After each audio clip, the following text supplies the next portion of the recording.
Aquí inicia La Fosa Escéptica, un lugar para ejercitar la mente, con Alfonso Villalpando.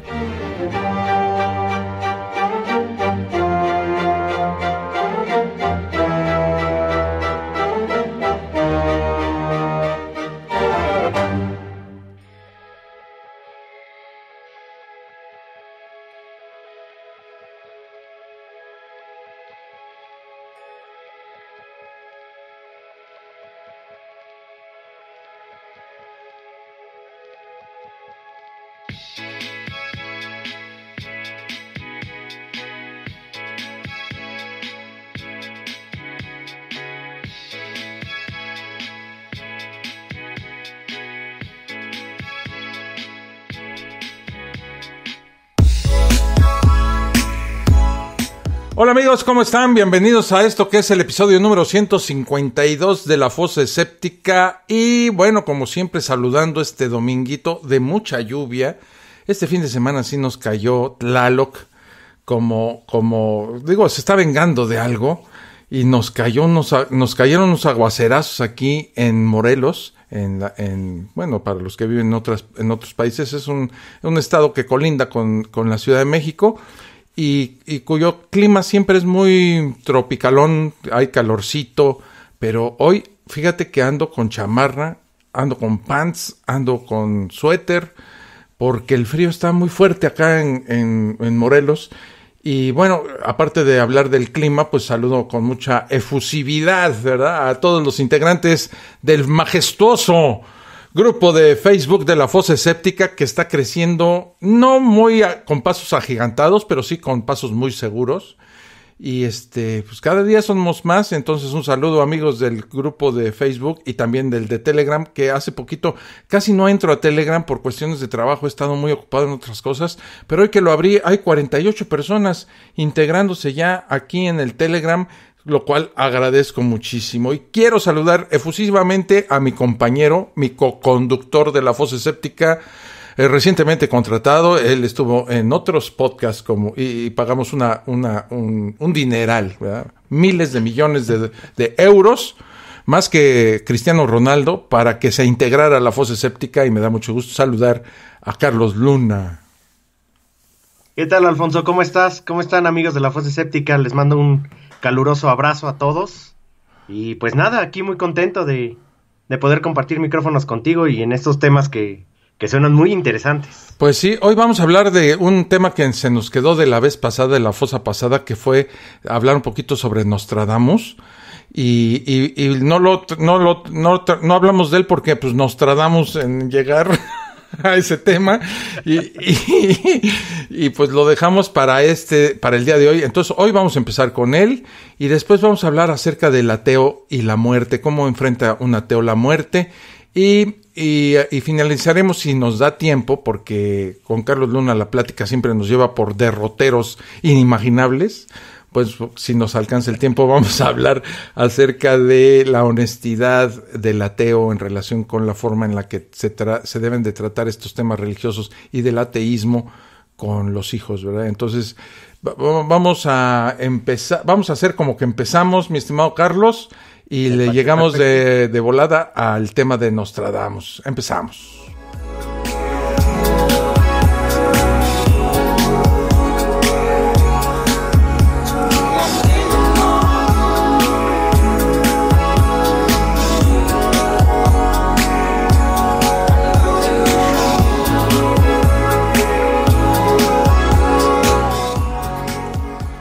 Y antes de empezar con Nostradamus, quiero saludar a la gente que se está integrando aquí a la charla en el chat de Spreaker. Volte, vamos a mantener la incógnita sobre su real identidad. Es como el santo, es como Blue Demon. También saludamos a Tito Ciales, que dice que estamos aquí. Él está en Puerto Rico, fíjate. Espero poder escuchar el programa completo, estoy trabajando. Mira, si el trabajo te impide escuchar La Fosa Escéptica, deja el trabajo. Buen consejo, ¿no, Carlos? Concuerdo completamente, aunque luego tú y yo hacemos lo contrario, pero... Sí. Y luego Ricardo de la Peña López, que dice presente, mi licenciado, saludos a ambos. Pues te lo agradezco mucho. Él es, fíjate, Él es primo hermano mío y el infame desgraciado vive por el momento en Cancún. Agarró la pandemia y dijo, si me voy a encerrar, me voy a ir a encerrar a Cancún. El desgraciado. Caray. Sí, qué envidia me da el mendigo. Pero mira, lo va a pagar porque las tequilas de ayer, amigo, estuvieron apoteósicos, pirotécnicos. Me parece. Y mi primo no los pudo disfrutar por estar en ese feo lugar. Es un infierno. Si el infierno existiera, se iría a Cancún. Definitivo. Lleno de tentaciones, de bebida. Ya llegó. Y mira, ya llegó al chat el infame también de Uruguay, Pablo Llorens. Dice, mis saludos. No te hagas, mi estimado Pablo, que nos debes un asado. Dice, mis saludos a Alfonso y a Carlos y a todos los amigos de La Fosa. Mi estimado Pablo, muchísimas gracias. Traigo la boca, mira, hecha agua. Como dicen en Colombia, se me aguó. Nada más de acordarme de ti y del asado prometido. Mi estimado Carlos, un día tú y yo vamos a agarrar nuestros corotos, nuestras maletas y nos vamos a ir a Uruguay. Nada más para decirle a Pablo, ¿y el asado? No, pero con un buen intercambio, ¿no? Nosotros llevamos unos tequilitas, unos sopes, unas quesadillas, Si somos del centro del país, llevamos quesadillas sin queso. Exactamente. Imagínate un asado uruguayo con un buen guacamole mexicano y un par de tequilas. Uy, ya. Papá. Bueno, comenzamos, mi estimado Charlie, amigos de la Fosa Escéptica. Michel de Notre Dame, autodenominado Nostradamus. Forma latinizada de su apellido y él solito se lo puso, Es autodenominado. Es, sin lugar a dudas, uno de los personajes más controvertidos del siglo XXI al relacionarlo con ciertas predicciones sobre nuestros tiempos que supuestamente se están cumpliendo. Pero en realidad Nostradamus hizo alguna predicción certera o todas sus predicciones entran en el ámbito de lo ambiguo, lo mentiroso y lo realmente estúpido. Para responder a esta pregunta tenemos aquí junto a mí al señor Nostradamus. No es cierto. Hay que conocer acerca de la vida de este personaje un poco, porque muchos lo nombramos, pero muy pocos sabemos de dónde viene y por qué se hizo vidente, ¿no? Pues él nació en Saint-Rémy de Provenza, en Francia, el 24 de diciembre, fíjate, de 1503. Y estudió medicina en la Universidad de Montpellier. Como no podía ejercer su profesión según las normas francesas hasta cumplir los 26 años de edad, pues trabajó para Paduano Scaligero, un afamado médico de la región. La relación con Scaligero duró poco tiempo, pues este señor Nostradamus pues, comenzó a mostrar un notorio gusto por las artes adivinatorias y la astrología, cosa que Scaligero no veía con buenos ojos.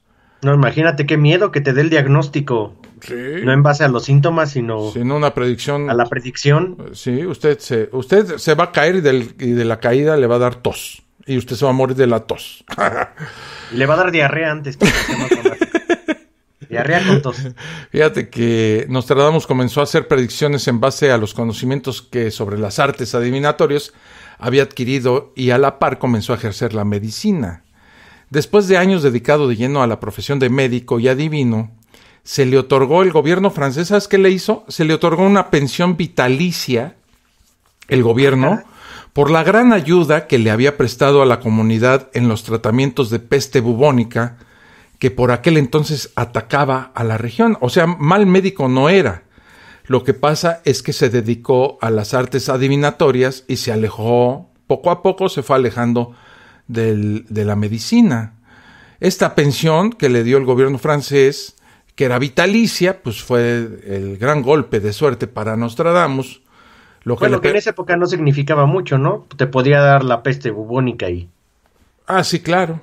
La medicina y la magia estaban muy cercanas en ese entonces, en 1500, ¿no?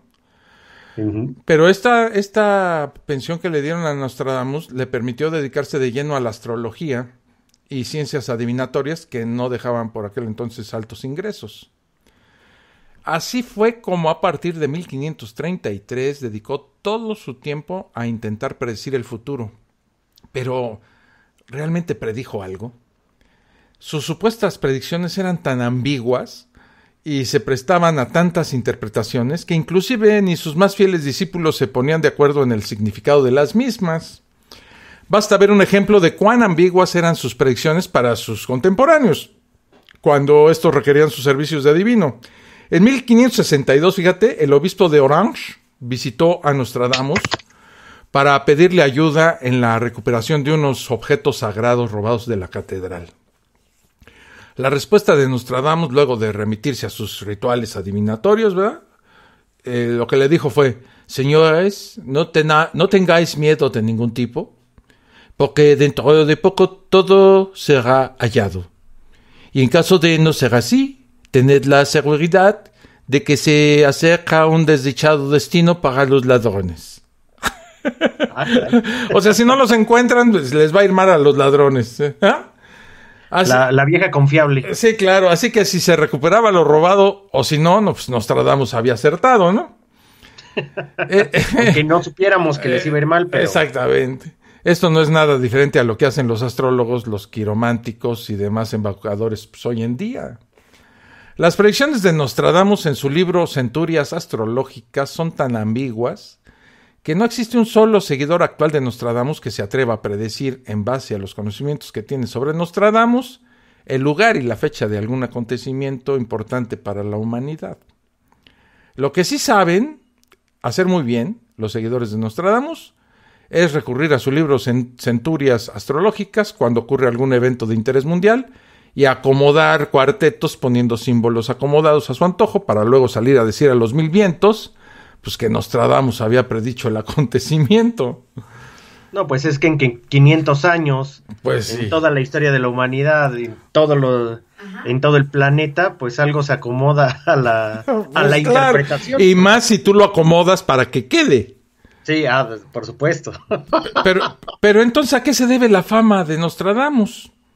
Pues resulta que la reina de Francia, Catalina de Médicis, era una admiradora de Nostradamus y quedó encantada con cuando Nostradamus le explicó el significado de su primera centuria.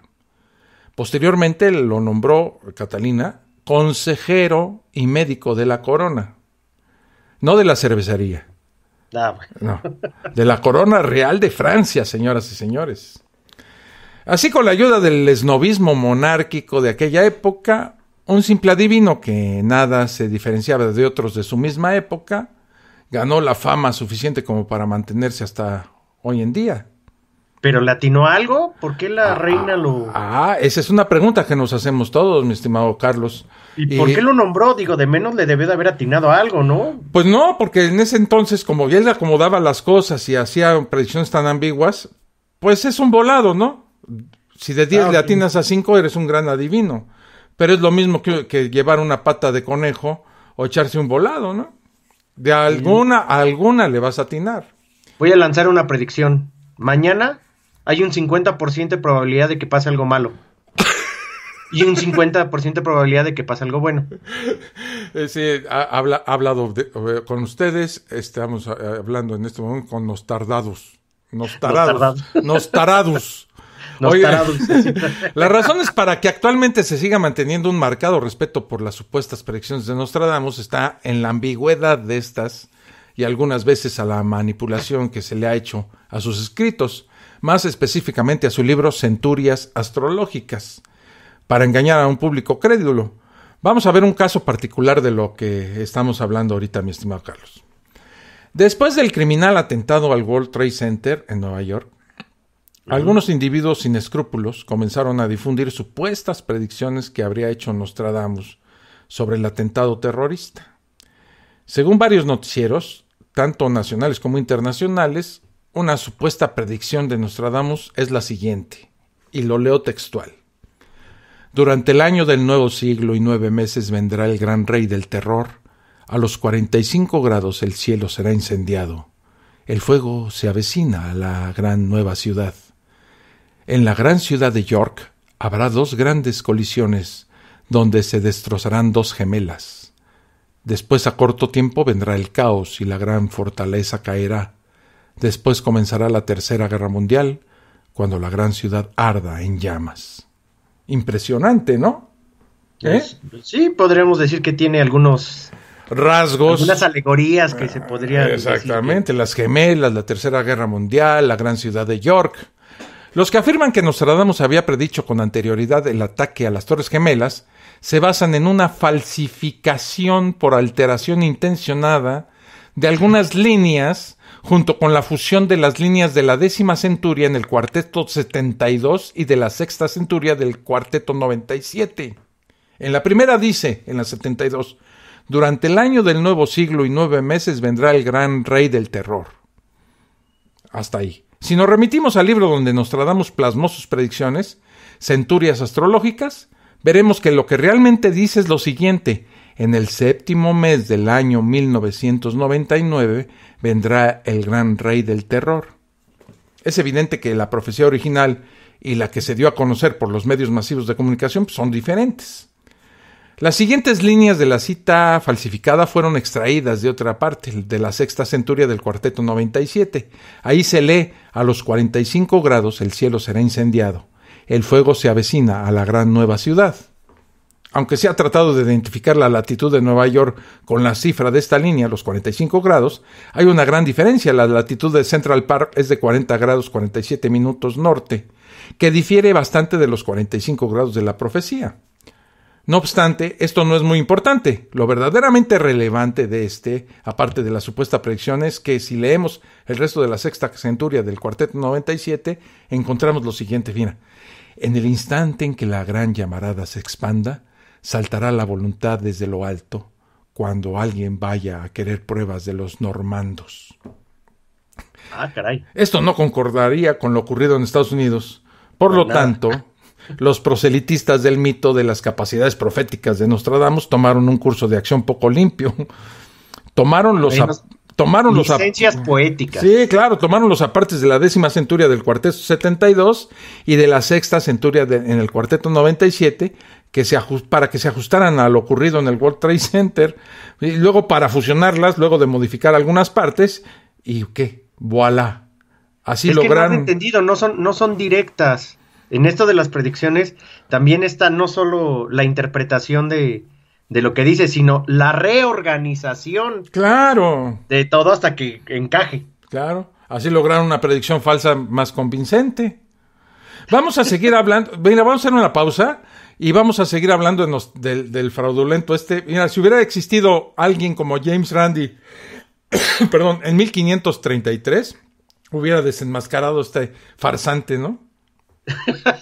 Tranquilamente. Pero vamos a hacer una pausa, mi estimado Juan, medio mal de la garganta. Vamos a hacer una pausa y cuando regresemos vamos a seguir hablando de nuestro amigo Nostradamus, pero llegamos. ¿Sale? Va. Estás escuchando La Fosa Escéptica, un lugar para ejercitar la mente.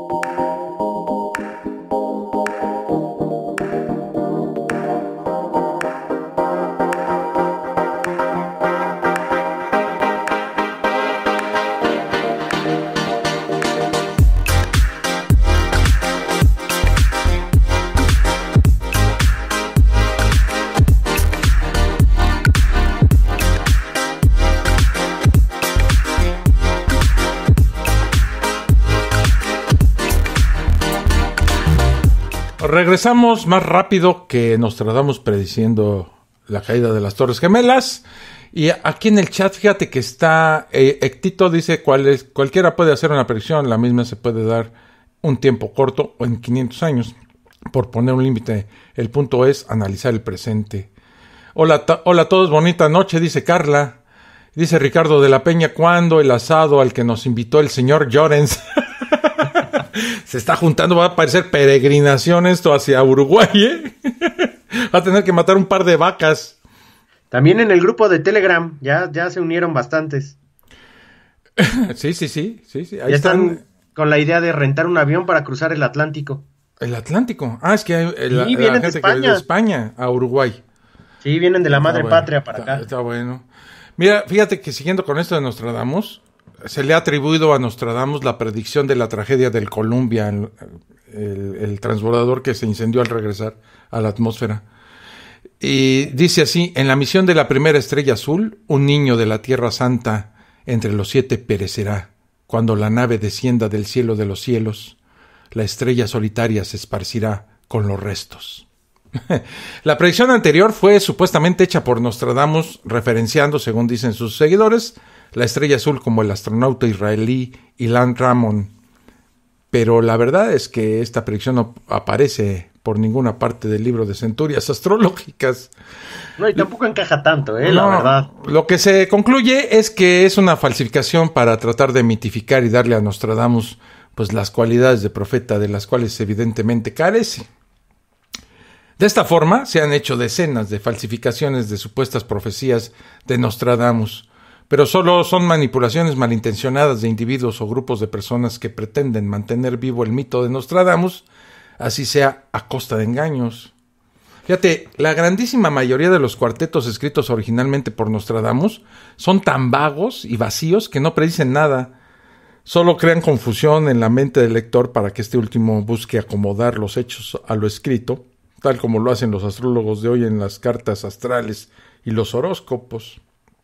Así Nostradamus es lo más parecido a los astrólogos de hoy en día, solo que Nostradamus pues, contó con la suerte de estar patrocinado por los monarcas franceses, quienes a su vez se encargaron de darle un halo de grandeza y posterior mitificación, la cual perdura pues, hasta nuestros días, con seguidores tan dogmatizados que recortan de diferentes partes de su libro y acomodan lo escrito por Nostradamus pues, para hacer parecer que en realidad Nostradamus predijo el acontecimiento. Incluso, Carlos, hay algunos más deshonestos que se inventan los cuartetos.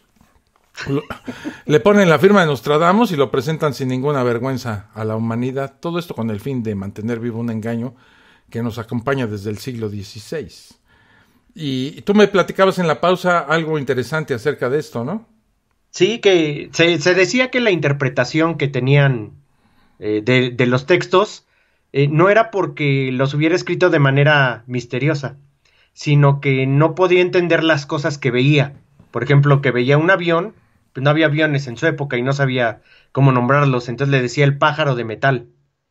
Y de ahí ya esto derivó en que ya todo lo que escribió era místico y extraño y debía ser reinterpretado, lo cual me parece una absoluta locura. A lo mejor dijo el pájaro de metal porque se le presentó Terminator encuerado. Más o menos.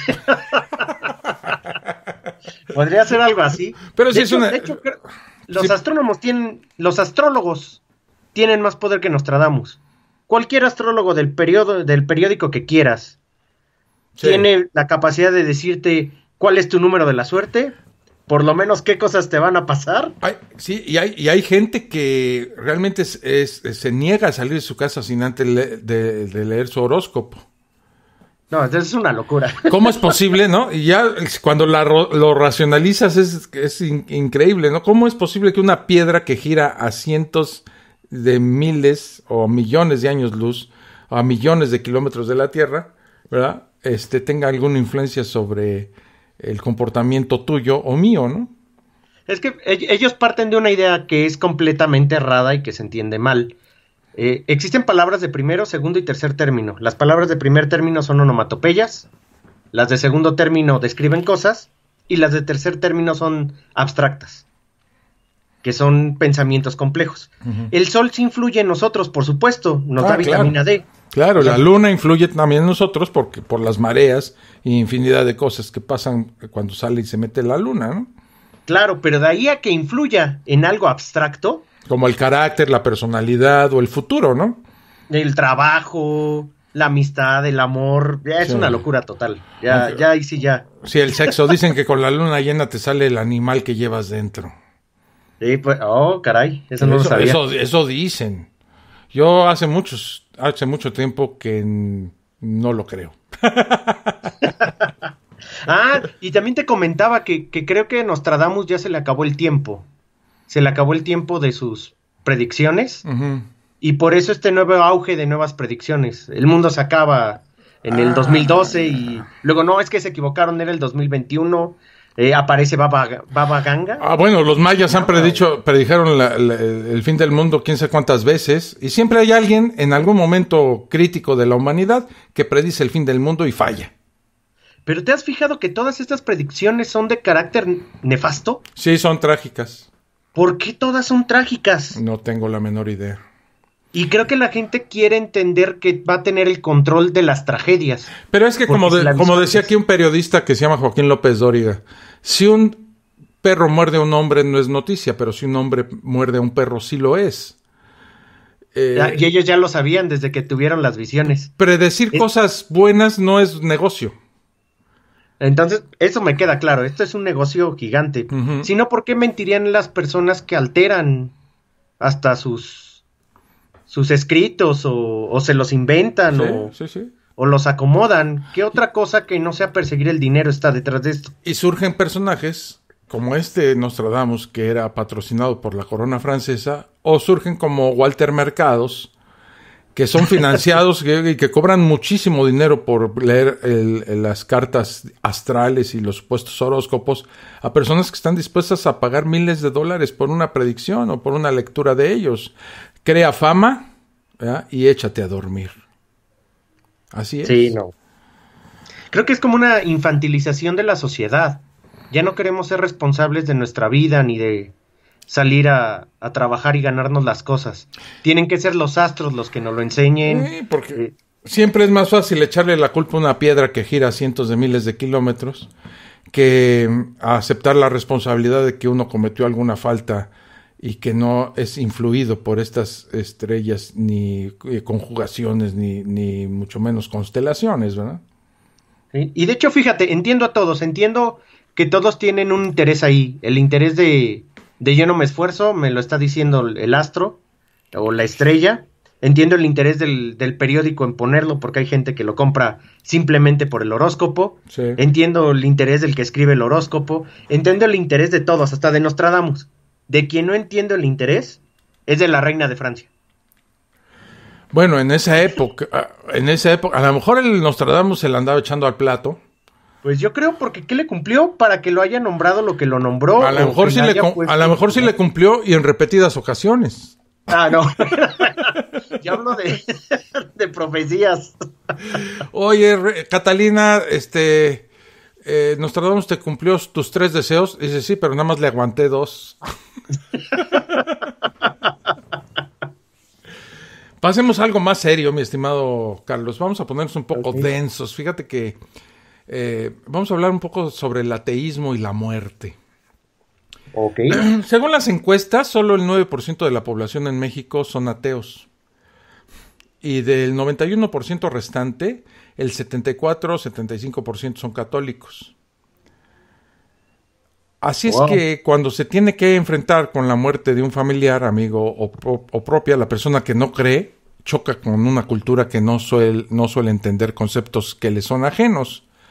A veces esto se da porque el religioso no está acostumbrado a escuchar y tratar de comprender otras posturas, ya que está del lado de la mayoría, ¿verdad? Casi nunca tiene que defender las propias. Otra es porque cualquier otra visión que no sea el paso a la inmortalidad o la ascensión del alma y esas tarugadas, pues le va a parecer casi una herejía, o en el mejor de los casos algo muy lastimoso para el doliente. Así que en vez de sentirse acompañado, el no creyente se va a encontrar a sí mismo en toda una serie de conversaciones en las que tratarán de convencerlo de que no puede ser tan pesimista, cuando al no creyente la visión sin dioses de por medio le parezca más optimista y natural, de que lo que pasó seguro tiene como finalidad un bien mayor que está fuera de la comprensión humana. Comentario más que ofensivo, y frente al cual la opción podría ser enviar fotos del último desastre natural, pero las minorías suelen ser más tolerantes. O de que ahora ese ser querido es un ángel al que un Dios determinado llamó antes de tiempo de tan bueno que era. A esta altura, lo más probable es que el ateo diga algo sobre la ética de ese supuesto Dios y haga alusiones a cómo refleja la ética del que así lo construyó. Y lo peor llega en el momento de decidir qué hacer con el cuerpo. ¿Qué haces con el cuerpo si eres ateo? ¿Qué haces con el cuerpo si eres religioso? ¿Qué te parece, mi estimado Carlos, si hacemos una pequeñísima pausa y cuando regresemos hablamos de este proceso de la muerte y de cómo lo toma el religioso y cómo lo toma el no creyente o el ateo, ¿no? Oye, Alfonso, pero antes que en Speaker nos comenten, ¿no? ¿Qué es lo que piensan sobre la muerte? Sí, claro, ¿qué es lo para que podemos trabajar con ello? Órale, va, ¿qué es lo que ustedes, cómo es el proceso de la muerte en una familia de ellos que están pasando por la pérdida de un ser querido y que se enfrentan a este momento sumamente, para muchas personas es trascendental, ¿verdad? Te cambia toda la vida, pero muchas veces es un momento muy religioso para muchas personas, ¿verdad? Y ahorita que regresemos, pues vamos a tratar de comentar sobre este asunto. Así es de que no se despeguen, ya regresamos. Estás escuchando La Fosa Escéptica, un lugar para ejercitar la mente.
Ya regresamos aquí a la fosa escéptica. Eduardo Coria dice: más que una predicción pudiera ser una indicación al colectivo que al realizarse confirma la predicción.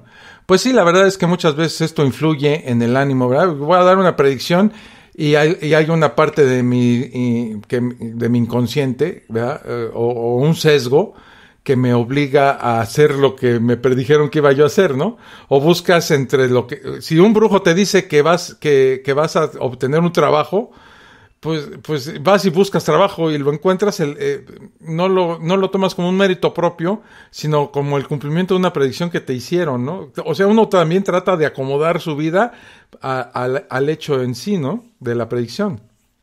Pues imagina 1 millón de personas observando todo el tiempo, creyendo que ven las señales, buscando las señales en toda la cantidad de cosas que hacen a lo largo de toda su vida.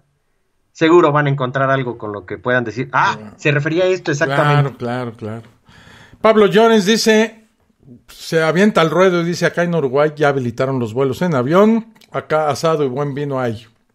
Ya voy aprontando a la parrilla.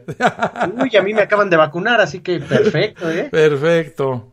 Pero ¿qué hace un ateo con el cuerpo cuando una persona muere, una persona cercana a él? Primero, pues si existe la posibilidad de donar órganos, es raro que los médicos les hablen de esto a la familia del que agoniza, pese a que cada vez más gente se muere en las listas de espera de los lugares donde se donan órganos. Pues porque no hay no está tan inculcada en la población este generoso acontecimiento de la muerte. Que es ahí sí me gustaría hacer un apunte. Ajá. Fíjate, creo, por lo menos en México, eso es un asunto personal que no se debería de dejar a la familia. En México puedes sacar tu tarjeta de donante. Sí. Y no tiene, o sea, la opinión de la familia ya no importa. Eso es bueno. Entonces sí, yo invitaría a todos, y sobre todo los ateos que creemos que no hay nada más allá. A sacar una tarjeta de donación de órganos. Claro, y que no se crean estas historias de que porque la sacaron alguien va a querer matarlos para... Porque ¿sabes qué, mi estimado Carlos? Retina, por favor. Sí, claro, porque cada vez hay menos donantes de órganos, según las estadísticas que he estado viendo. Sí, claro, y segundo, es casi imposible que le digan que se necesitan cuerpos para investigación, experimentación y docencia. Eso es sumamente complicado. En este contexto, el de un país mayoritariamente religioso, se suele esgrimir el argumento de que sugerirle al familiar de un difunto esa opción puede ser ofensivo. Afirmación que no tiene en cuenta que para el que no cree, o que cree pero quiere que el cuerpo ya convertido en objeto tenga alguna utilidad, es ofensivo que en un momento de dolor no le faciliten las cosas para hacer lo que el muerto o su familia quieran. Y es que cuando se solicita información para llevar a cabo esta decisión, en la administración de clínicas y hospitales nadie sabe qué hay que hacer, a quién llamar, a dónde dirigirse para hacer efectiva la donación. Esto si se les llega a consultar, ya que en principio, según ellos, la única opción posible es que una funeraria retire el cuerpo para su posterior cremación o inhumación.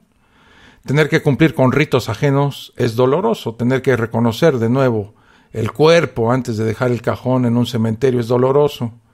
Tener que empezar a llamar a centros de investigación y morgues hasta dar con el teléfono y la persona adecuada es doloroso. A la persona que preferiría hacer el trámite, dicho sea de paso más que sencillo, para que dispongan del cadáver en una facultad de medicina, o que quizás no sabe si lo preferiría ya que ese tipo de información no se brinda, pues lo obligan a seguir todos los rituales o al menos a pagarlos. Generalmente este proceso de donación de órganos en algunas partes, no hablo de las grandes ciudades como la Ciudad de México, Santiago de Chile, Bogotá, ¿no?, de países latinoamericanos, es más sencillo que en provincia, donde las creencias religiosas en algunos lugares son muchísimo más enraizadas que en las grandes urbes, ¿no, mi estimado Carlos? Híjole, durísimo. Creo que es el momento más complicado del mundo. Y es el parteaguas entre la religión y el ateísmo. Es justamente ahí donde chocan. Uh-huh. Y también es difícil decirle a aquella persona que está sufriendo que el cuerpo por aquella persona que sufre pues puede ayudar a otras personas o puede ocuparse de otro modo que no sea en su dolor. Cuando pierdes la percepción de lo que hay es un cadáver inanimado, ¿verdad?, y que te lo están pidiendo para que dones los órganos, tú piensas en el desmembramiento de un familiar, no de un cadáver. Claro, no, es complicadísimo. Sí. Otro problema es que por más que el difunto haya donado sus órganos sanos a instituciones o el resto de la ciencia, una vez muerto, pues la última palabra la tiene la familia generalmente. Así no falta la historia del tío o abuelo al que, pese a que fue ateo o desoyó la tradición cristiana sobre el destino final de los cadáveres, o saben que los últimos papas se pronunciaron a favor de la donación, lo pasearon por salas velatorias, iglesias y capillas antes de darle cristiana sepultura. Habrá que ver qué pasa si sucediera al revés. Habrá ateos que donan los cuerpos de sus familiares religiosos, aunque hayan dejado asentado que querían ir a reposar eternamente al lado de las esposas, o que tiraran sus cenizas por tal río. En resumen, en una familia católica, el ateo no va a tener derecho sobre su propio cadáver, con el impacto que esto tiene en los números de muertes evitables. Otro problema que habría que agregar es que no todos podrán hacer este tipo de donación. Todo va a depender de la causa de la muerte y de si hay un proceso judicial de por medio. Así que muchas personas no van a poder hacer efectiva su voluntad, ni siquiera si los familiares la respetan, reduciendo todavía más los ya reducidos números de donantes. Cada vez se necesitan más. Sí, claro. No es claro si hay un arreglo entre las empresas funerarias y las instituciones de salud o sus empleados, así que no se sabe si la derivación automática a una funeraria es por pura ignorancia del personal o es adrede. Lo que es seguro es que, por ejemplo, en Argentina, en mayo de 2017, el servicio de sepelio salía mínimo en unos 18,000 pesos. El servicio incluía el traslado al cementerio, que se hace en una carroza fúnebre, todo lujo, extra sube. En una carroza de lujo, pues todo sube, ¿no? El ataúd, hasta el más básico, es carísimo y queda tirado por ahí si el cadáver no va a la tierra. La inhumación, el entierro, cremación, que para el que no quiere ninguna de las dos opciones son ridículas e innecesarias, ¿verdad? En el caso de la cremación, la urna se cobra, sí o sí. Aunque no morir es un lujo. Sí, claro. El velatorio, el catering y los trámites, ¿verdad? El acta de defunción y todo ese rollo, ¿no? Y en México los mariachis. Sí, a los que los mariachis, sí. A los que tienen una obra social que les cubre parcial o totalmente estos gastos, les hacen el reintegro después de más y más trámites que no soluciona la funeraria, en un periodo que extiende el proceso y genera más estrés. Este dinero obviamente estaría mejor destinado a la cobertura de medicamentos y prestaciones varias de los vivos y no para alguien para quien los ritos pues, ya no tienen sentido. Los que no tengan cobertura van a tener que desembolsar una suma de dinero, después de lo cual, además de tristes, van a quedar ajustados o endeudados. Un entierro es caro, y si no tienes, en el caso de mis padres que murieron recientemente, el asunto es que nosotros teníamos cubiertos con con una funeraria los servicios de esto, ¿verdad? Y y esto lo cubría. Pero para el que no prevé este tipo de cosas, un entierro representa un gasto realmente considerable, ¿verdad? Carísimo. También cabe aclarar que hay religiosos que prefieren la donación, ya sea para trasplantes o para la ciencia. Ateos que quieren cumplir con toda o parte del rito funerario católico, y gente que hace un híbrido interesante de su destino final, esparciendo las cenizas en un acto simbólico, ¿verdad? Llévenme a la cima del monte Everest, quiero que mis cenizas descansen en un nicho que voy a mandar a hacer en el Himalaya, ¿no? Yo conocí a una persona que era tenía como ondas esotéricas. Entonces falleció en Veracruz y pidió que echaran sus cenizas en el mar. Entonces, pues, sus discípulos llevaron, porque era como una escuela de esoterismo. Ajá. Llevaron a este señor, bueno, a estas cenizas al mar, y cuando las aventaron sopló el viento y quedaron todos empanizados. Fue el ritual más extraño que he visto en toda mi vida. Fíjate. Ellos cubiertos de la ceniza de su maestro. Sí, qué asco. Sí, bueno, complicado. El hecho de que los restos de alguien querido vaya a ayudar a mejorar la vida de otros humanos no deja de tener una carga simbólica, ¿verdad?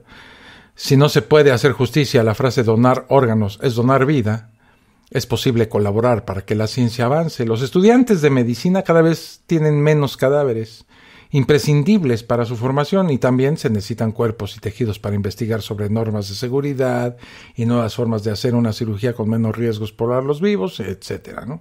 Oye, Alfonso, yo sí desconozco, pero ¿sí puedes mandar tu cuerpo al estudio? O sea, ¿es legal? Creo que sí. Y la verdad es que no se sabe, pero bueno, las universidades, la UNAM, por ejemplo, la Universidad Nacional Autónoma de México y otras universidades viven de los cadáveres que no son reclamados. El servicio en el CEMEF, antes de mandarlos a la fosa común, se hace una donación en algunos casos. No sé cuál sea el trámite que se requiere para que los cadáveres pasen a formar parte de los inventarios de las facultades de medicina de la República, ¿no? Bueno, aquí tristemente déjame decirte que yo creo que sí tienen suficientes. Bueno, sí, el narco es un gran proveedor de material de estudio, dijéramos. Llamémoslo así. Sí, es triste, pero es cierto.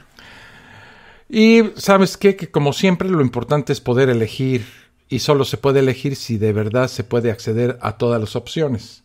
Actualmente pareciera que solo está el rito católico, y ese rito católico genera un gran negocio. ¿Verdad?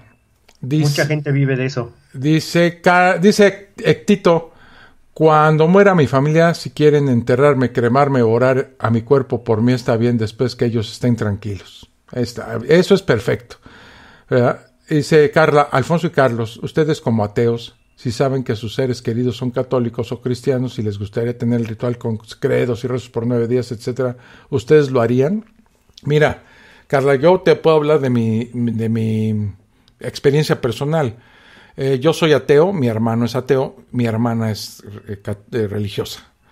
Y cuando muere mi madre, mi hermana insistió en un entierro tradicional. Bueno, cremamos a mi mamá, pero todo el ritual del velatorio y de la iglesia y del padrecito que cobró 500 pesos para ir a hacer una misa, todo eso lo respeto porque es parte de mi familia, mi hermana, y ella quería cumplir con ese rito religioso. Y yo, ¿por qué se lo iba yo a impedir?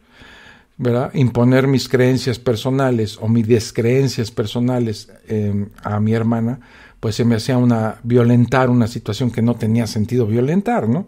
Entonces yo con mucha prudencia me retiré del espacio para que ellos hicieran su rito religioso, su misa, y después me integré otra vez a la sala de velación y al día siguiente cremamos a mi señora madre. Y lo mismo pasó con mi papá. Mi papá fue muy ateo toda su vida hasta en los últimos días que empezó a leer al director del Opus Dei, ¿cómo se llama? Escrivá de Balaguer.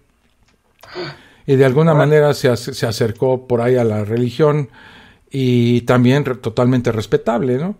Y cuando a él no se le hizo una misa que yo recuerde, y bueno, trata uno de respetar las creencias. Uno no puede ponerse en esa situación de no, yo soy ateo y entonces aquí no entra ningún sacerdote, etcétera, etcétera, porque es violentar una relación familiar que no tengo interés en violentar, ¿verdad?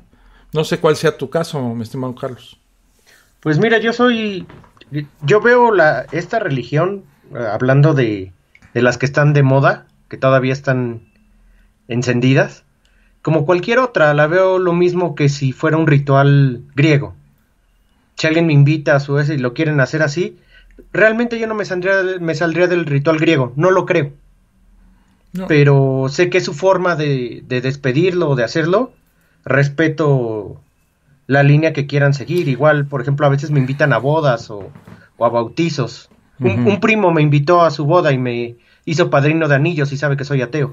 Yo fíjate, mi esposa es completamente religiosa, tiene unas creencias religiosas muy enraizadas, y en el aniversario de la muerte de su hija, yo la acompaño a la iglesia y me chuto la misa. Es una especie de acompañamiento solidario. Sí, o sea, tú no vas por la religión, tú vas a acompañar a tu esposa, tú vas si esa es la forma en la que ella lleva ese ritual, pues tú simplemente la sigues, estás acompañándola. Claro. Y cuando mi madre murió y se hicieron el novenario y rezaban todos los días, yo me abstuve de eso, porque sí, eso sí ya se me hace una parte necrófila muy, muy severa, ¿no? Pero a veces dan comida. Pues, sí, pero por Zoom. Ah, no, tienes toda la razón. Por Zoom no. Pensé que era presencial, pero no, con esta situación todo es por Zoom. Antes ponen unas cámaras en las salas de velación y te dan un link para que lo repartas a tus familiares y puedas ver el velatorio desde la comodidad de tu casa. No, bueno, eso sí no me lo sabía. Sí, en Colombia se hace mucho, no, aquí no lo he visto, pero me imagino que algunas funerarias lo hacen. Vamos a hacer una pausa, mi estimado Charlie, y te puedo decir Charlie, ¿no? Claro. Es en inglés y el inglés es mi segunda lengua. No es cierto. Para nada. Lo mastico como te diré, como un hipopótamo masticaría a un misionero africano, ¿no? Y luego lo escupo mal plan. Vamos a hacer una pausa y regresando vamos a hablar de la honestidad en el ateísmo y por qué es importante. Por ser, y la condición es, por ser honestos, es que no creemos en dioses. Y de eso vamos a estar hablando ahorita y cotorreando el punto con Carlos Luna y con nuestros amigos que están aquí en el chat de Spreaker. Ya regresamos. Estás escuchando La Fosa Escéptica, un lugar para ejercitar la mente.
Ya estamos aquí en la fosa séptica y creo que oyeron cuando le dije, no, pues si nos seguimos aquí platicando se va a alargar esto muchísimo, porque en la pausa el señor Carlos y yo nos ponemos a platicar y nos la pasamos a todo dar esta hora y media que dedicamos a la fosa séptica.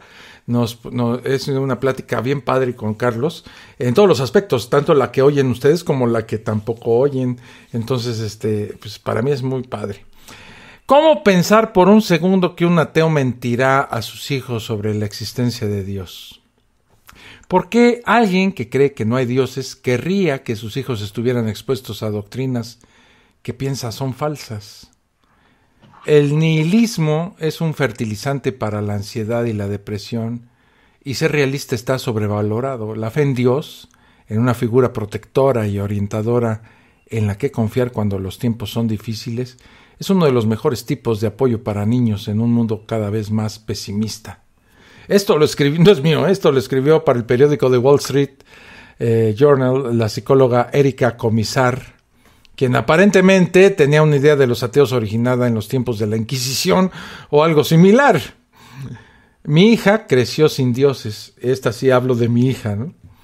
No soy nihilista ni tengo más que moral, ética, soy empático y leo más allá de la Biblia. Para mí la realidad a la que ella se refiere no es cruda. La cruel realidad es la que vemos todo el tiempo por el mundo sin ninguna evidencia de que dioses y demonios hayan participado en ella. Si desde el principio no somos honestos con nosotros mismos y nuestros hijos, probablemente no tendremos una buena relación con ellos.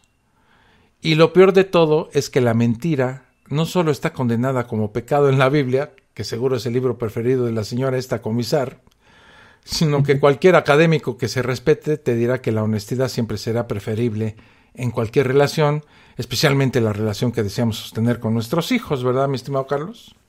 Oye, pero aquí yo tengo una... No es tanto una duda, sino como... Supongo que es independiente y que cada quien lo lleva. Y creo que te lo comentaba antes de comenzar el episodio.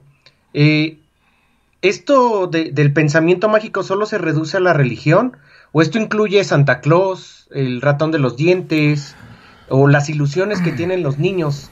Creo que se vuelve complicado. Depende cómo manejes ese concepto del, por ejemplo, Santa Claus, Navidad, regalos. Depende qué sentido le des. El sentido real es que es una fiesta que es pagana, que antes de ser religiosa era una fiesta pagana de los romanos, en donde el Dios invencible. Exactamente, y que se regalaban cosas, y que luego la religión adopta y se hace una mitología de esto. Pero en mi caso particular era una fiesta familiar, una más de todas las que había en el año. Nos juntábamos. El árbol de Navidad también es un objeto no religioso y no teníamos nacimiento, por ejemplo, en el árbol, y nos dábamos regalos los unos a los otros. A los niños sí les decíamos que era Santa Claus, porque no todos los niños de nuestra familia son ateos, o todos los papás de los niños, ¿verdad? O todos los papás de los niños tienen nuestras descreencias, ¿no? Entonces tienes que estar jugándole al entro, pero no le entro, no estoy adentro. Es una relación que la verdad no es complicada si la sabes manejar y si tienes la suficiente tolerancia como para decir, bueno, que ellos crean lo que quieran. Esto no te vas a poner a pontificar en una celebración como la Navidad acerca del origen pagano de la misma, ¿verdad? Y ser odiado por toda tu familia porque en ese momento se vuelve una discusión que no tiene sentido tener. Entonces te envenenan el pavo. Exacto. ¿Cómo le dices a tus hijos que la Navidad existe? Pues tratas de manejarla de acuerdo a tus propias convicciones racionales, ¿no?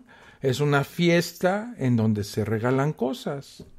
Muchas gentes la toman como el nacimiento de Jesús y muchas gentes no. Y entonces yo he optado por no celebrarla de una manera religiosa porque yo no sé, ¿me entiendes? Es como se lo estés manejando a tus hijos. Pero no todo es malo en las religiones, tampoco. De acuerdo con Lisa Pierce, socióloga de la Universidad de Carolina del Norte en Chapel Hill, Las instituciones religiosas ofrecen sistemas formales de apoyo a las familias, especialmente a las que los necesitan, y las actividades organizadas por estas instituciones ofrecen la oportunidad de pasar tiempo juntos y ser parte de la misma comunidad. De hecho, la parte de la comunidad parece ser especialmente importante. Es probable que los miembros de la familia que participan en la misma institución religiosa tengan un conjunto de vínculos sociales que comparten con otros miembros de esa institución religiosa. Y es que estamos tan acostumbrados a escuchar a los niños quejarse porque los quieren llevar a las iglesias cuando prefieren quedarse en casa jugando videojuegos. En esta parte estoy completamente de acuerdo con los niños. Yo también. Y que es interesante ver que todo depende de qué tan ligado a la religión de sus padres está el cerebro del niño. Annette Mahoney, autora del libro El mejor amigo del niño, ser amado y enseñar a amar como el primer ser humano y profesora de psicología de la Universidad del Estado de Bowling Green, escribió en su libro, fíjate, los beneficios de la religión para los adolescentes parecen atribuirse en gran medida a las diferencias entre los adolescentes más comprometidos con la religión en comparación con los que no están comprometidos con la religión. De hecho, para aproximadamente el 53% de los adolescentes estadounidenses, cuya fe es esporádica o mal integrada a la religiosidad inconsciente, aporta poco o ningún beneficio. En términos prácticos, esto significa que puedes presionar a tus hijos para que vayan a la iglesia los domingos o que oren o recen 5 veces al día, pero si no creen, seguir las normas religiosas no les dará ninguna de sus ventajas prosociales y de desarrollo. Además, los niños no religiosos no necesariamente sufrirán ningún resultado negativo. También pueden sacar buenas notas, ser felices, hacer ejercicio y cooperar con otros sin religión. Lo importante más bien es no mentirles a tus hijos. Si nos fijamos bien, los derechos de la niñez, como los de tantos otros, siguen siendo burlados todo el tiempo. Muchos apresados en creencias que pueden dejarlos malogrados de por vida. En muchos lugares, los niños sufren directamente las consecuencias de ataques religiosos contra la religión de su familia. Muchas familias han sido destruidas en el nombre de algún dios y mayormente son destruidas por otras religiones. Los extremistas religiosos pueden convertir a niños y adolescentes en terroristas suicidas con ideas fantásticas de sexo con mujeres vírgenes en el cielo, como el Islam, ¿no? Las mujeres han sido despojadas de sus derechos, de sus opciones, de sus libertades en lugares donde religiones con normas estrictas tienen el control del gobierno. Son dictaduras religiosas que no benefician a nadie, mucho menos a los niños.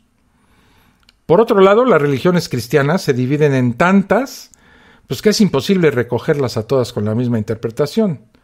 En algunas Jesús nos ama a todos, en otras excluyen a los homosexuales, a los no creyentes, especialmente a los ateos, y sostienen esa absurda idea de que la mujer debe obedecer al hombre, al marido, al esposo, que deben ser vírgenes y acoger la abstinencia en asuntos sexuales hasta el matrimonio. Todo esto no puede crear reacciones positivas en los niños o en los hijos. En una casa donde los prejuicios y la intolerancia vienen en nombre de un Dios, pues los resultados en los niños suelen ser negativos. ¿O no, mi estimado Carlos? Híjole, es que es súper complicado, porque entonces ya estaríamos poniendo un límite sobre lo que es correcto y qué no es correcto. Hay que recordar que el derecho a creer lo que quieras y a educar a tus hijos en una creencia es un derecho humano. Y como lo dice, ¿no? Se contrapone contra este derecho de la niñez y bueno, los efectos destructivos de muchas religiones. No sé, se me hace complicado, es un choque de derechos de lleno. Fíjate que Ectito les dice, ¿cómo haces para lidiar con tu esposa creyente? En primer lugar, yo no lidio con mi esposa. Nos amamos profundamente y hemos subsanado nuestras diferencias en cuanto a la religión con un profundo y superlativo respeto. Yo con ella tenemos casi 10 años juntos y poco he hablado con ella de religión. 1 vez, 2 veces, a lo mucho 3, ¿no? Y ella me escucha y yo escucho su punto de vista y se acabó. No hemos tenido una sola discusión por ese tema, que creo que es lo más sano a lo que se pueda enfrentar una relación de un creyente con un ateo. El respeto, la empatía ¿cómo te diré? La compenetración de poner por encima de todas las diferencias el amor mutuo. Y sobre esa base, yo respeto yo nunca he sido un ateo militante de esos que quieren convencer a todo el mundo y volver los ateos a todos. Yo creo que el ateísmo es una cuestión personal y el que me quiera oír, que me pregunte, yo le contesto, ¿no? Y si quieren debatir, debato. Pero yo no impongo la plática, yo nunca propicio una discusión ni un debate. No es como que hayas hecho un podcast. Pues es que el podcast lo abres, pero generalmente los que escuchan el podcast son los que piensan de una forma afín a la tuya. Sí, es divulgación, o sea, no te metes en una página de creyentes y decirles, aquí está el nuevo post de la Fosa Escéptica, éntrenle, ¿no? Y nunca le entro a un debate. Haces muy bien. Trato de evitarlo al máximo. Te felicito. Claro, porque yo hablo de lo que yo creo o lo que no creo y que me escuche el que me quiera escuchar y que se integre el que se quiera integrar y que platique el que quiera platicar y el que quiera platicar conmigo de ese aspecto, ¿no? Pero jamás yo soy una persona beligerante en el sentido de querer propiciar una discusión que a todas luces es estéril y que no lleva a ningún lado y que únicamente hace que te enemistes no de las ideas sino de las personas. Y dice Tito, yo no quiero convencer a nadie, solo que ir cuando se habla del tema, pues no me puedo quedar en silencio. Claro, nadie te está pidiendo, Tito, nadie pide que te quedes o que nos quedemos en silencio, sino que de la misma manera es una exposición de mis ideas acerca del tema y punto. ¿verdad? Yo tengo en mi propia filosofía sobre eso y radica en el sentido de que todo mundo tiene derecho a tener una opinión, lo que sea, sin importar qué tan rara suene o qué tan violenta pueda llegar a ser. Lo que es cierto es que como ellos tienen derecho, yo tengo derecho a tener mi opinión. Claro. Y ninguna de las dos opiniones valida la realidad. No es porque alguien diga algo, lo tengo que convencer y me tiene que decir que tengo razón para que eso no sea realidad. Ahora, creo que eso es un error. Creo que hablábamos de eso la vez pasada. Una cosa es tu derecho a tener una opinión, ¿no? Uh-huh. Ese es tu derecho, tener las opiniones que quieras. Exactamente. Ahora, que tus opiniones sean una tarugada, eso es otra parte de la discusión. Yo respeto tu derecho a pensar, pero no necesariamente me adhiero a lo que tú estás pensando. Claro, no lo comparto, lo odio. Exactamente, ¿sí? ¿Me entiendes? El derecho de Hitler era de tener ese razonamiento que lo llevó a la Segunda Guerra Mundial, ¿no? Pero ese razonamiento acaba ahí y la consecuencia de eso es totalmente detestable. Pero yo respeto la decisión del señor de estar pensando, no lo que pensó. Digamos que tienes derecho a pensar lo que tú quieras, por cosas buenas o cosas malas, pero lo que no tienes derecho es imponer tu opinión en la realidad de los demás. Sí, como decía alguien que no recuerdo ahorita el nombre, un comediante en Estados Unidos, yo respeto tu derecho a pensar, pero también yo puedo decir que lo que estás pensando es una tarugada. Ah, sí, y eso creo que sería lo correcto. Uh-huh. Y fíjate, respecto a lo que comenta Ectito, sí es cierto que no nos tenemos por qué quedar callados, desde luego, pero a veces creo que se supone que si nosotros no estamos imbuidos a través de la emoción y llegamos a pensar un poquito más las cosas, me refiero a reflexionar un poquito más las cosas, a veces hay que preguntarnos, ¿vale la pena que yo comente esto? Yo ya sé cómo van a reaccionar. ¿Vale la pena que me pelee? O sea, y al fin y al cabo no van a aceptar mi punto de vista, y si no lo aceptan, ¿para qué lo menciono? Digo, hay ocasiones desde luego donde hay que levantar la voz y decir, esto es así. Claro. ¿No? O esta es mi opinión.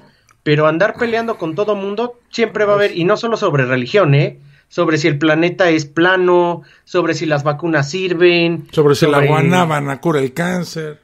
Sí, o sea, de eso sobre si puedo manejar. Yo un día me aventé una discusión con una persona cercana a la familia de mi esposa por este asunto de que uno puede manejar el pH del cuerpo. Los ácidos y las bases, las cosas alcalinas y ya sabes, la alcalinidad. Y entonces yo, la verdad, lo solucioné rapidísimo. Hablé con 2 doctores, me dijeron, es una tarugada. No puedes modificar el pH del cuerpo. No. Es un sistema autonivelable. En automático se nivela. Y se libera por medio de los riñones y la respiración, etcétera, etcétera. Entonces me dieron una clase. Yo no regresé y le restregué el conocimiento a esta persona. Dije, bueno, si tú quieres pensar eso está. Yo sé que no es así. ¿Me entiendes? Y si quieres saber la verdad, pues habla con un doctor. No me creas a mí.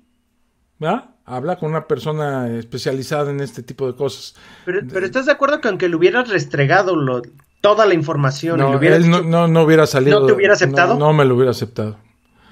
Pero sigamos con este asunto. Fíjate que los niños como los adultos tienen la libertad de elegir y practicar su religión, derecho que está protegido por el artículo 14 de la Convención Internacional sobre los Derechos del Niño. Los Estados partes respetarán el derecho del niño a la libertad de pensamiento, conciencia y religión, escribe Marie-Philippe para la revista Humanium. Esta es la libertad que se pierde en pensamientos como los que sostiene Comisar, que leíamos al principio.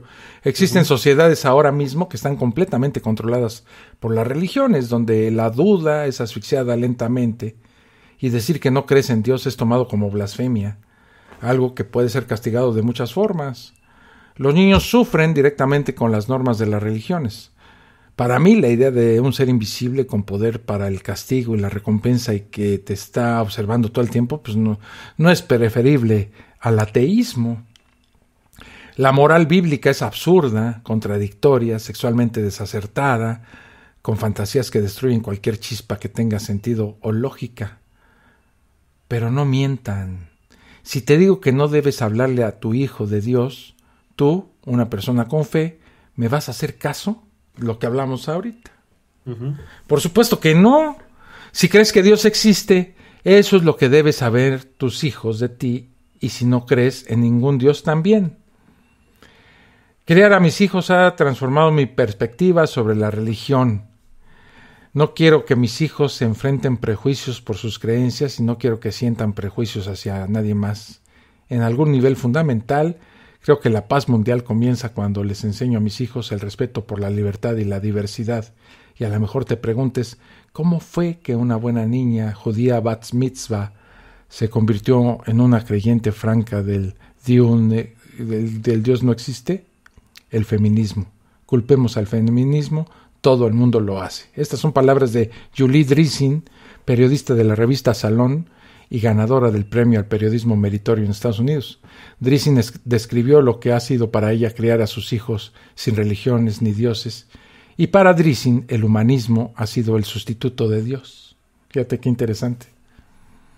Y, wow. dice ella, si me voy a referir a un ser superior, me gusta pensar en lo mejor del ser humano. Y eso es precisamente lo que personas como Comisar olvidan. La vida no necesita de dioses para que le demos un propósito, para que la disfrutemos, para que usemos lo mejor que tenemos y ayudemos a los demás y a los animales y al planeta en general, ¿no? Las religiones han estado con nosotros por milenios y milenios, y sin embargo la pobreza continúa, la violencia no se detiene, las guerras entre tribus religiosas son algo normal en muchos lugares, la persecución es el pan de muchos religiosos todos los días y el planeta continúa su trayectoria hacia lo peor. Las religiones no han solucionado nada. Solo cuando los gobiernos han estado abiertos a la ciencia, el progreso es cuando arranca. Oye, Alfonso, ¿cuáles son las últimas 3 guerras en el mundo que recuerdas? Pues todas son religiosas. La guerra de judíos contra árabes. Judíos contra palestinos, orden religioso. Sí, y antes... En Siria, los chiitas contra los chiitas, religiosos totalmente por las ramas de... Yo creo que la última guerra que tuvo realmente, no sé si religioso, pero era realmente política, fue la de Vietnam. Pues yo creo que sí, porque Afganistán, con todo lo de las Torres Gemelas, también fue de orden religioso. Es religioso, claro.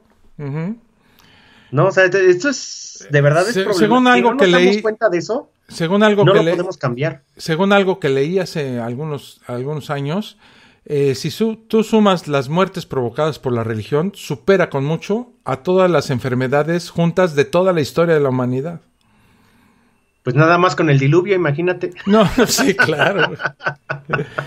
¿Cómo pensar por un segundo que una persona sin religiones mentirá a sus hijos sobre la bondad de las religiones? ¿Por qué alguien que cree que no hay dioses querría que sus hijos estuvieran expuestos a doctrinas que piensa que son falsas?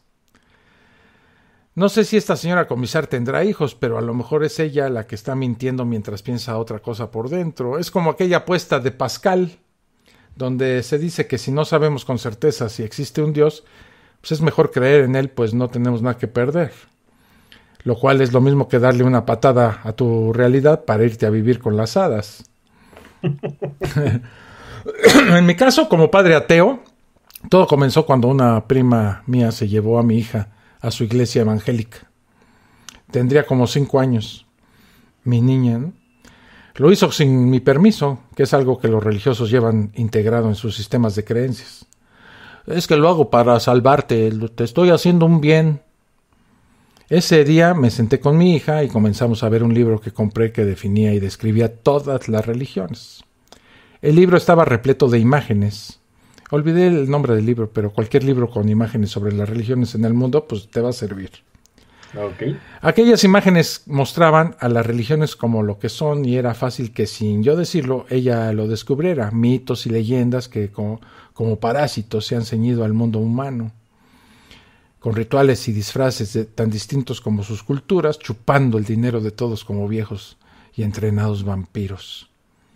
Con mi hija siempre fui honesto en grados. Mientras más pequeña era, más agradables eran mis historias, y siempre le dije que era libre para elegir entre todas esas religiones. Hoy tiene más de 30 años, es casada, no cree en dioses, y es una persona inteligente con una ética excelente. Y no es porque yo sea su papá. ¿O sí? Bueno, si se convierte a mormona, mi hija la seguiré amando. Aunque también me daré de topes contra la pared por las noches. Todo el mundo cría a sus hijos según sus creencias. De esa forma es que las religiones continúan ejerciendo su poder sobre todos. El número de miembros les regala el poder de controlar, de llevar sus ideas a gobiernos y conseguir más dinero.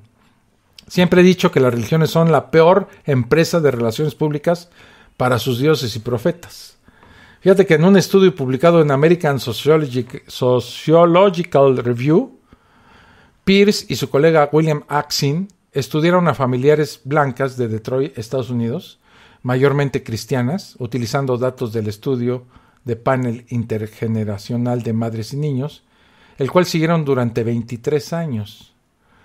Descubrieron que las madres que asisten a los servicios religiosos con regularidad, con o sin sus hijos, dijeron que a lo largo del tiempo siempre sintieron que tenían relaciones más positivas con sus hijos. Sin embargo, aunque las mamás que asistían a los servicios religiosos parecían percibir positivismo en las relaciones con sus hijos, lo mismo no parecía afectar las percepciones de los niños hacia sus madres. Se ha demostrado que las diferencias en las creencias religiosas causan el mayor daño cuando niños moderadamente religiosos viven en hogares muy religiosos. Hemos visto cómo las relaciones familiares pueden empeorar si la religión se convierte en un tema polémico. Un estudio del 2008, publicado en el Social Science Research, encontró que cuando los padres valoran la religión más que a sus hijos adolescentes, los adolescentes sienten que no tienen una buena relación con sus papás. Lo que hemos visto, dice la revista, es que si los padres intentan presionar a sus hijos contra su voluntad para que recen de cierta forma o eviten cierto tipo de comida, van a generar tensiones dentro de la familia, tensiones que muchas veces son irreconciliables. Las diferencias en las creencias religiosas causan el mayor daño, especialmente en hogares muy religiosos. Por otro lado, un estudio realizado por los sociólogos Elaine Howard, Elkun Rice y Kristen Schultz-Lee de la Universidad de Buffalo encontró que muchos ateos quieren exponer a sus hijos a la religión con el propósito de que puedan elegir en el futuro. La investigación, publicada en la revista del Estudio de la Religión, se basó en entrevistas en profundidad con 275 científicos en 21 universidades de investigación elite en los Estados Unidos. El 61% de los participantes se describieron como ateos o agnósticos. El 17% de los no creyentes había asistido a la iglesia más de una vez en el último año. Y es que exponer libremente a tus hijos a las religiones probablemente los convertirá en no creyentes. Las religiones nos han vendido la idea de que la única evidencia que necesitamos la tienen ellos, que son empleados directos de un Dios en los cielos y que debemos creer en Él con certeza. De hecho, el cristianismo nos ha vendido libros sagrados escritos por hombres donde las mujeres son representadas como inferiores, donde los derechos de las mujeres mueren en casi todas sus páginas. Por eso Drizin le otorga su ateísmo al feminismo. Los libros sagrados de las religiones más importantes hoy en día se refieren a tradiciones antiguas, la mayoría tan completamente improbables que hay que tomarlas con pinzas, y la posición de la mujer es de un ser inferior que se deja tentar por una serpiente. Por supuesto, esa historia ha sido interpretada de tantas formas, pues que no vale ya la pena repetirla, y contársela a mi hija como algo sagrado, pues no está en ninguna de mis listas. ¿Alguna opinión que tengas hasta el momento, mi estimado Carlos? ¿Te quedaste pensativo? Mira, me recordó mucho la frase de Isaac Asimov, que decía, leída cuidadosamente, la Biblia es la fuerza más potente para el ateísmo jamás concebida. Creo claro. Que así vale. Yo, en gran parte, mi ateísmo se lo debo a la lectura de la Biblia. Sí, no hay nada como leer la Biblia un rato y darte cuenta que las cosas no están bien. No van por buen camino. El pensamiento crítico es lo que debe brillar en el hogar. Con o sin creencias, el mundo que el ser humano ha creado a través de la investigación científica es tan estupendo que muchos lo pueden tomar hasta como algo espiritual. Ciertamente las aventuras de la ciencia le dan sentido a mi vida, y pienso que el poder del amor y la generosidad humana son los mejores sustitutos para los dioses. No tengo necesidad de creer en dioses para ser bueno, para ser decente y tolerante, para ser empático con mi comunidad o para aceptar al distinto, para permitir que los derechos sean reconocidos para todos. Y es eso precisamente lo que le he enseñado a mi hija. En teoría y en la práctica, considero que los seres humanos siempre han sido mejor que los dioses que han inventado. Por mucho. No bauticé a mi hija como me bautizaron a mí. No la mandé a clases de catecismo porque estuve en ellas y siempre lo consideré como una pérdida de tiempo. Las religiones se concentran en vender el lema de que sin ellas no hay moral, pero yo particularmente no confío en la moral que las religiones enseñan. La religión se nutre de mentiras antiguas que no tienen nada que ver con el mundo de hoy.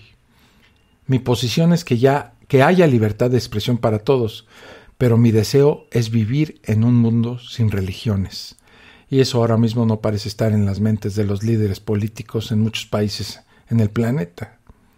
La verdad social es subjetiva. El hombre de fe no miente cuando le dice a su hijo que cree en Dios.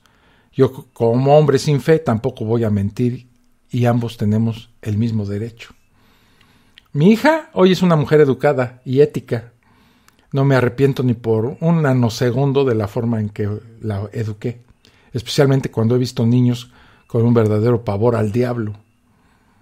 Ni cielos, ni infiernos, ni ángeles, ni santos, ni brujos, ni profetas, ni libros sagrados, ni iglesias, ni demonios, ni dioses fueron parte de la educación que le di a mi hija, y eso no me hace ni la ha convertido a ella en una mala persona, pesimista o en una realista cruel porque prefiere no enseñar fantasías como si fueran reales. Lo que tenemos que hacer, mi estimado Carlos, es ser honestos con nuestros hijos, concediéndoles su derecho a pensar libremente y a elegir entre creer o no creer, aunque no estés de acuerdo con ellos. Eso es, desde luego. ¿Sabes qué me quedo con esto? Y creo que es la reflexión. Alfonso, ¿me puedes regalar $1,000,000? No. ¿No? No. ¿Por qué no puedes dármelos? Porque no los tengo. Independientemente de que... ¿Por qué qué? Porque estoy rebotando entre la miseria y la pobreza. Ok. Podemos dar... No los tienes, ¿no? No. Tú no puedes dar lo que no tienes. Uh-huh.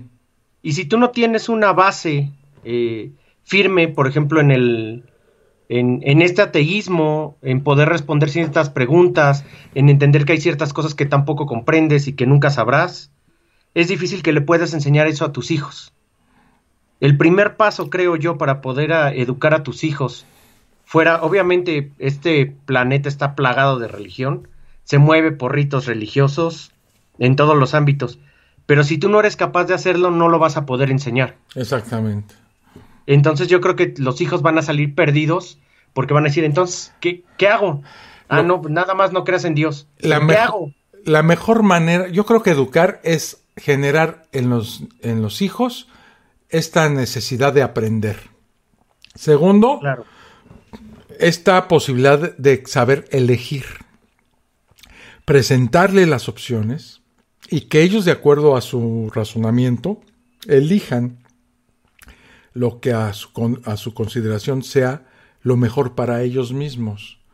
Y si son demasiado jóvenes para saber qué elegir, orientarlos de tal manera, sin presionar o sin sesgarlos sobre nuestras propias creencias o vida, de las opciones que existen y que las sepan sopesar para tomar la mejor. Yo creo que lo mejor que puede hacer un padre no es educar, sino proveer los elementos necesarios para que ellos desarrollen su propia personalidad, intelecto y capacidad de decisión. Claro, como un guía. Exactamente. Uh-huh. Y eso es lo que no hacen muchas personas. ¿Por qué se bautiza a los hijos? Esa es una falta de respeto a una persona que no tiene la capacidad de elección, ni el razonamiento necesario para decir no. ¿Ah? Te estoy metiendo una secta, fíjate, lo peligroso que es eso, donde tú como niño, antes de cumplir los 15 años, corres un gran riesgo. Y es horrible. Es que todo esto radica en cómo pensamos que es la religión. Por ejemplo, si yo les digo, es que tu hijo está en una secta a los 10 años, todo mundo se espantaría. Pero si de repente digo, pero esta secta es el catolicismo, la mayoría de la gente diría, está bien. Pero son los mismos mecanismos, la misma historia, los mismos procedimientos. Sí. O sea, no puede ser que no seamos capaces de ver eso. Una voz diferente es la de mi primo Ricardo de la Peña, que dice, hay de religiones a religiones y de dioses a dioses. Los que nos tocaron por mera geografía son muy aburridos. Mejor hubiera sido nacer en Grecia en el siglo VIII a.C. Esos dioses sí que sabían divertirse. Concuerdo completamente con Ricardo. Pero por supuesto, eran fantásticos, güey. Ese panteón de dioses que tenían en el Olimpo, los griegos, eran una chulada. Traían las bajezas humanas más. No, hombre. Viles, pues ¿quién fue el primero que se convirtió en animal para preñar a una humana? Poderosísimo Zeus. Ahí está. Y en varios, y luego lo copiaron. Sí. Le copiaron el sistemita. Él era un ganso, ¿no? Y luego ahora fue paloma. Él era un ganso y ahora una paloma. O sea, se fue reduciendo el tamaño del ave. Bueno. Oye, hay otros más divertidos. Definitivamente hay dioses más divertidos. Pero eso creo que responde a muchas de las preguntas que como ateo te necesitas hacer. ¿Qué es lo que necesitas hacer con tus hijos en cuestión a la religión? ¿Negarles o abrirles la posibilidad y el abanico para que ellos de una manera racional decidan qué hacer con sus creencias religiosas o racionales, ¿no? ¿Qué es lo que quieres hacer? Obviamente tú tienes que respetar las decisiones que toman y, como te dije antes, darte de topes en la noche, pero respetar esas decisiones, ¿no? Pero creo que es importante inculcarles normas morales. Las normas morales no son de la religión. Sí, claro, por supuesto. O sea, hay que enseñarles normas morales, pero sobre todo a ser éticos. Porque las normas morales, está bien, te guías en ellas, y muchas veces es una expansión hacia la sociedad. Pero ser ético es lo más importante que puede existir. Uh-huh. Aquí yo sí puedo decirle, si una persona es ética, duerme tranquilo todos los días de su vida, aunque sepa que el día que se muera va a desaparecer. Sí. Eso te da una tranquilidad enorme. Entonces creo que hay pequeñas cosas en las que se deberían de... pero, mira, hablando de esto, estamos tratando de encontrar una nueva forma de educar. Seguramente hay gente que ya se nos adelantó y ya diseñado todo un sistema. Sí. Pero se tiene que hablar de esto para ser capaces de poder transmitirlo a los niños. Exacto. La educación tradicional genera todo menos aprendizaje y más bien es un sistema político de manipulación. Y luego la religión católica metida en la educación pues deja muy poco espacio para un pensamiento racional en los chavos, en los niños, ¿verdad?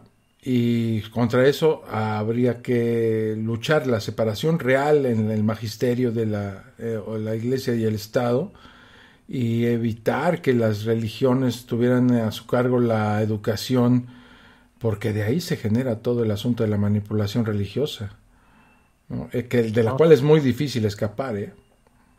No, pues es que la sociedad se maneja así, ya lo hablabas al principio, el ateo y la muerte. Uh-huh. Persona que muere, persona que hay que seguir ritos ya preestablecidos, y es complicado hablar en esos momentos y volverte un panfleto del ateísmo, ¿no? Sí. Está buenísima la plática, mi estimado Charlie, pero llegamos al punto decisivo en el que tenemos que decir sayonara, como buenos samuráis del ateísmo. Unas últimas palabras, no en el aspecto de la muerte, sino en el aspecto de la fosa séptica. Pues mira, yo creo que este programa, y eso te lo agradezco mucho, ayuda a muchos ateos a encontrarse, ayuda a entenderse, ayuda a comprender muchas situaciones que cuando uno se vuelve ateo muchas veces cree que está solo. Sí. Y te agradezco que hayas abierto tanto este programa como una comunidad donde todos ellos se pueden integrar y pueden... Sí, es que ese sentimiento del que tú hablas, como que permanece siempre como en una isla, ¿verdad? Que estás rodeado de gente con una diversidad de creencias religiosas extraordinaria, hace que de alguna manera trates de juntarte como una especie de instinto animal del hombre, ¿no? Siempre te quieres agrupar con tus pares y por eso abrí precisamente el grupo en Facebook, como tocando, diciendo, ¿hay alguien ahí? Como diría Pink Floyd, ¿Is there anybody out there? y saber que existimos y saber que estamos ahí y acompañarnos en este viaje que es la vida y nuestras creencias y nuestras descreencias, sabiendo que hay gente en todo el mundo, como la fosa séptica lo ha comprobado desde su casi nacimiento, que nos oyen en muchos países y que entonces ahí estamos, hay presencia de gente racional y ateos en todo el mundo. Entonces, tratar de juntarnos es una condición realmente muy natural del ser humano, ¿no? Sí. Oye, por cierto, menciona a Pablo que no olvidemos hacer el anuncio de que por favor le den me gusta, que nos ayuda bastante. Aunque algunos dijeron que yo era un miserable que pedía limosna, pues, y la verdad es que tienen razón. Les suplico, hermanos en Cristo, ¿no? Me gusta, por que favor. Se suscriban a Spreaker, que se suscriban en iVoox, que si tienen una lanita que no les esté estorbando, que €1, que son 20 pesos mexicanos, 21 pesos mexicanos, que te los puedes gastar en una Coca-Cola, pues que apoyen a la fosa séptica para que se pague. Ya no dijéramos nos vamos a hacer millonarios, Carlos y yo, y al rato vamos a estar haciendo la fosa séptica desde el hotel muy famoso en Dubái, ¿no? En Abu Dhabi. Pero quiero conservar el otro riñón. Ya, sí, claro. El que vendimos ya estuvo muy... que me queda. El que vendí ya me lo gasté. Sí. No, pero para que se sostenga solita la fosa séptica, sí, sería fantástico. Y en Spreaker nada más, si no tienes lana y quieres apoyar a la fosa séptica, pues suscríbete en Spreaker. Y con eso, mira, y escuchar los episodios en Spreaker, con eso le cae a la fosa séptica unos cuantos dolaritos que sirven para mantenerla, ¿no? Vigente. Sí cuesta, y cuesta bastante, y es un costo mensual. Entonces, pues ahí les dejamos el asunto en el oído para que lo hagan y apoyen de alguna manera a esta fosa séptica que hoy termina, mi estimado Charlie. Sí, por favor, nada más pasa a leer el recado de Ricardo, de tu pariente. Dice, lo siento, voy por una Coca-Cola. escapó ahí el apoyo de la fosa. Sí. De modo, 20 pesos menos. Amigos, esto fue todo aquí en la Fosa Escéptica número 152. Te agradezco mucho, Carlos Luna, tu compañía en esta nueva temporada. Fíjate, hemos tenido 3. Esta es la 4ª transformación. La 4T. No, primero estuvimos con Fernando Canek y luego estuvimos con Fernando Canek e Ita Ruiz, que de alguna manera se va a integrar. Vas a ver, la estoy convenciendo de que nos mande algunos audios con su opinión. Ella vive en Madrid. Mexicana viviendo en Madrid y con un nivel de razonamiento y raciocinio extraordinario. Además canta precioso. Y esta última, luego ya estuve yo solo. Y ahora esta nueva temporada con Carlos Luna, al cual le agradezco muchísimo. Y ¿sabes qué? La plática fluye padrísimo. La verdad estoy sorprendidísimo no del tuyo, porque sí, por eso te llamé para integrarte a la Fosa Escéptica, sino del mío, mano. Porque no soy muy bueno para la charla. Y fíjate que te puedo decir que mi papá decía, yo soy la última generación de la gente que sabe charlar. Y por ahí tenía razón, ¿eh? Una persona, no, para nada. Una persona que nació, digo, te lo voy a decir en ese sentido, una persona que nació con el asunto de que se juntaban en la tarde en el porche de la casa a platicar. Y pasaban los vecinos y conversaban. El nivel de conversación ameno, agradable, ¿me entiendes? Qué rico, sí. Ese ya no existe. La tecnología nos llevó por otro lado. Pero con esto quiero decir que estoy redescubriendo mi nivel de plática. Y eso se agradece siempre, mi estimado Carlos. No, por el contrario, muchas gracias por tus palabras y quisiera agradecer a todos los escuchas de la Fosa Escéptica.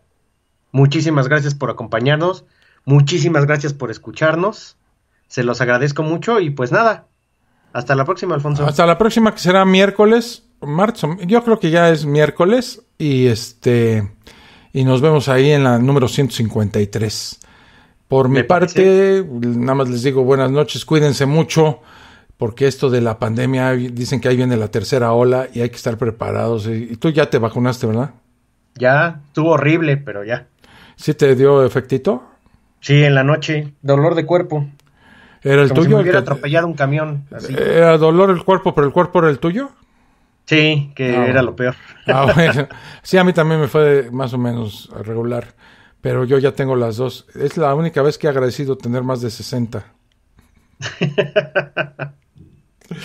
Bueno, vacúnense, cuídense.